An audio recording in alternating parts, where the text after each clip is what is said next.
Hello বন্ধুরা, মুখরোচক রেসিপির সাথে হাজির হয়ে গেলাম। চলো তাড়াতাড়ি দেখে নাও। কাঁকরোলের স্কিনটা খুব ভালো করে ছাড়িয়ে নিতে হবে। এরপরে কাঁকরোল ভাপিয়ে সেদ্ধ করো বা জলে ডাইরেক্ট সেদ্ধ করো, সেদ্ধ করে নিতে হবে। কাঁকরোলগুলো দু ফালি করে সেদ্ধ করতে দিতে হবে। সেদ্ধ হয়ে গেলে ঠান্ডা করে নিয়ে তারপরে বীজগুলো এইভাবে ছাড়িয়ে নিতে হবে। বীজ আর শাঁস যেন সুন্দর করে ছাড়িয়ে নেওয়া হয়। বন্ধুরা, আমি একটা চামচের সাহায্যে বীজগুলো ছাড়িয়ে নিচ্ছি।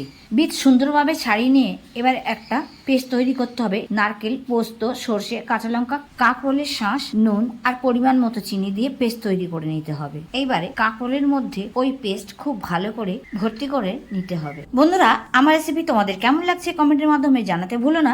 সবকটি কাঁকরোলের মধ্যে একইভাবে পুর ভরে নিতে হবে। বন্ধুরা, আর কি কি রেসিপি তোমরা আমার কাছে দেখতে চাও কমেন্টের মাধ্যমে জানাবে। এখন একটা মিক্সিং বলে বেসন, চালের গুঁড়ো, নুন, হলুদ, লঙ্কার গুঁড়ো আর কালো জিরে মিশিয়ে জল দিয়ে মসৃণ একটা ব্যাটার তৈরি করে নিতে হবে। সাথে দিতে হবে হাফ টিস্পুন বেকিং পাউডার।